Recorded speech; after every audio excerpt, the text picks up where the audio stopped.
ই নিশ্চিত নহয় যে অসমৰ ৰাইজে মোক ৰজা পাতিছে। অহংকাৰ, গৌৰৱ, দৰ্প বাঢ়ি বাঢ়ি গৈ থাকিলে 2 বছৰৰ ভিতৰতে সৰু বিধানসভাৰ নিৰ্বাচনতে মোক হৰুৱাই দিল। যে আজি জিকিছোঁ মানে তাৰ গ্যাৰেণ্টি নহয় যে অহাকালিও আমি জিকিম। মই যুৱ বিধায়কসকলক দুটা কথা ক'ব চেষ্টা কৰিম। 2024 চনত মানুহে দেখা পালে যে ইয়াত গৌৰৱ আছে, দৰ্প আছে, অহংকাৰ আছে। 26ত 20,000 জিকা চিট এটা 23,000 ধৰুৱাই পঠাই দিলে। তাৰ মানে আমাৰ এই আসনখন কাৰো কাৰণেই পাৰ্মানেণ্ট নহয়। এটা ভাব ল'ম, যেতিয়া আমি মনত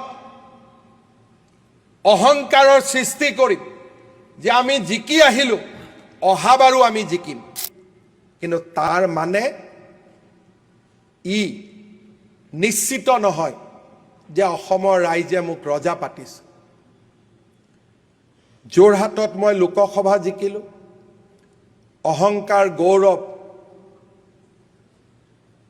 ডিব্ৰুগড়ত মই লোকসভা জিকিলোঁ, লখিমপুৰত মই লোকসভা জিকিলোঁ। অহংকাৰ, গৌৰৱ, দৰ্প বাঢ়ি বাঢ়ি গৈ থাকিলে 2 বছৰৰ ভিতৰতে সৰু বিধানসভাৰ নিৰ্বাচনতে মোক হৰুৱাই দিল। তাৰ মানে এই নিৰ্বাচনে এটা কথা স্পষ্টভাৱে বুজাই দিছে, সকলোকে শিক্ষা দিলে যে আজি জিকিছোঁ মানে তাৰ গ্যাৰেণ্টি নহয় যে অহাকালিও আমি জিকিম। মই যুৱ বিধায়কসকলক দুটা কথা ক'ব চেষ্টা কৰিম। তথ্যৰ পৰা কম, আক্ৰমণ কৰি নকওঁ। এজন ব্যক্তিক এটা পাৰ্লিয়ামেণ্টাৰী চিটত ভয়াৱহভাৱে অসমৰ মানুহে ইলেকশ্যন জিকাই দিলে 2024 চনত। মানুহে দেখা পালে যে ইয়াত গৌৰৱ আছে, দৰ্প আছে, অহংকাৰ আছে। 26ত 20,000 জিকা চিট এটা 23,000 ধৰুৱাই পঠাই দিলে। ই আমি ল'ব বিচৰা শিক্ষা। তাৰ মানে আমাৰ এই আসনখন কাৰো কাৰণেই পাৰ্মানেণ্ট নহয়। যদি ৰাইজে জিকাব পাৰে, ৰাইজে আমাক হৰুৱাব পাৰে। মই ভাবোঁ যেতিয়া আমি মনত এটা ভাব ল'ম, যেতিয়া আমি মনত অহংকাৰৰ সৃষ্টি কৰিম যে আমি জিকি আহিলোঁ, অহাবাৰো আমি জিকিম, মই ভাবোঁ মানুহে প্ৰত্যেক দিনাই অহংকাৰক চিনি পায়। মানুহে যেনেকৈ হাঁহে পানী আৰু গাখীৰৰ পাৰ্থক্য বুজি পায়, তেনেকৈ মানুহেও অহংকাৰী বিধায়ক আৰু শান্তিপ্ৰিয় সাধাৰণ মানুহৰ লগত থাকিব পৰা বিধায়কক বুজি পায়। সদনত খুব সম্ভৱ 6 বাৰ একেলগে ইলেকশ্যনত জিকি অহা বিধায়ক হিচাপে মই আছোঁ। আনসকলে 6 বাৰ জিকিছে, ক'ৰবাত হয়তো গতি পৰিছে, জ্যোতি পৰিছে। পদ্মদাও আছে, 6 বাৰ জিকিছে। নতুন প্ৰজন্মৰ বিধায়কসকলে সিদ্ধান্ত ল'ব লাগিব যে আমি এবাৰৰ কাৰণে বিধায়ক হ'ব অহা নাই, আমি বাৰে বাৰে বিধায়ক হ'বৰ কাৰণে সদনত আহিছোঁ। আৰু তেতিয়া আমি বাৰে বাৰে বিধায়ক হ'ব পাৰিম যেতিয়া আমি মনত অহংকাৰক জন্ম নিদিওঁ। জীৱনত আটাইতকৈ ডাঙৰ শত্ৰু হ'ল অহংকাৰ। বিধায়ক হোৱাৰ লগে লগে যেতিয়া আমাৰ কাপোৰৰ পৰিৱৰ্তন হ'ব, খোৱাৰ ব্যৱস্থাৰ পৰিৱৰ্তন হ'ব, সমষ্টিৰ পৰা সাধাৰণ ৰাইজক বেয়া কথা গালি গালাজ কৰিবলৈ আৰম্ভ কৰোঁ, তেতিয়াৰ পৰাই স্খলন আৰম্ভ।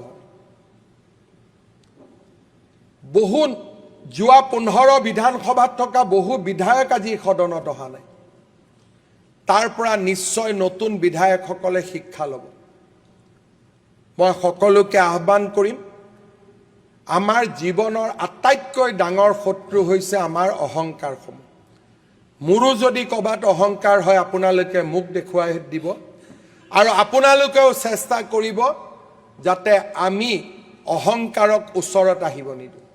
আজি যিসকলে ভাবিছে যে আমি অমুক সমষ্টিৰ পৰা আহিছোঁ, অমুকে আমাক ভোট দিবই, মানকাছাৰৰ 1 লাখ ভোটে তেওঁলোকৰ বাবেও বিপদৰ ঘণ্টা আজি বজাই থৈ গৈছে। 2031ৰ কাহিনী এয়া নহয়, এই কাহিনীও বদলিব। মই আজিয়ে ভৱিষ্যতবাণী কৰি থৈ দিছোঁ। ৰাজনীতিত মই যিমান আজিলৈকে কৰবাত নহয় কৰবাত কৈছোঁ, 2-এটাক বাদ দি কৰবাত নহয় কৰবাত সিও বুজি পায়। মই ভাবোঁ অসমৰ ধৰ্মীয় সংখ্যালঘু ৰাইজেও অহংকাৰ, পিতৃৰ পৰিচয়েৰে ৰাজনীতি কৰিব বিচৰা ব্যক্তি সকলোকে চিনি পাব। তেওঁলোকৰ মাজতো এখন শিক্ষিত সমাজৰ সৃষ্টি হ'ব আৰু কৰবাত নহয় কৰবাত, কেতিয়াবা নহয় কেতিয়াবা চামুগুৰি উপনিৰ্বাচনৰ ফলাফলো আহিয়ে থাকিব। যেনেকৈ সমাজত বিৱৰ্তন হৈ থাকে, সমাজত পৰিৱৰ্তন হৈ থাকে। তাক নহা ৰাস্তা কি? যেতিয়া আমি অহংকাৰক ত্যাগ কৰিম, সমষ্টিৰ মানুহৰ কাৰণে সমৰ্পণ কৰিম। মই ভাবোঁ সদনে নিশ্চিতভাৱে, বিশেষকৈ নতুন বিধায়কসকলে সদনৰ ভিতৰে আৰু বাহিৰে আমাৰ পৰম্পৰা, আমাৰ সংস্কৃতি আৰু আমাৰ অহংকাৰবিহীন, গৌৰৱবিহীন, দৰ্পবিহীন এটা জীৱন আমি যাতে সদায় ৰাখিব পাৰোঁ, তাৰ কাৰণে সকলোৱে প্ৰচেষ্টা কৰিব। নক'বলগীয়া কথা এটা মই আকৌ কৈ থৈ গৈছোঁ, কেতিয়াবা বিধায়কসকল খুবেই ভাল, কিন্তু বিধায়কসকলৰ লগত থকা PS, OSD আমাক ইলেকশ্যনত হৰুৱাই দিয়ে। সেইকাৰণে নিজৰ নিজৰ PS, OSD বছৰে বছৰে বদলাই থকা আৰু তেওঁলোকৰ ওপৰত ডিপেণ্ডেণ্ট নোহোৱা, এইবিলাকো নিশ্চিতভাৱে নতুন বিধায়কসকলে শিকিলে আমি সদনত বাৰে বাৰে সকলোকে দেখা পাম। মোৰ অভিজ্ঞতাৰ পৰা এইখিনি কথা মই কম বুলি ভাবিছিলোঁ। মই ভাবোঁ যে কোৱাটো প্ৰয়োজন আছিল। অধ্যক্ষ মহোদয়,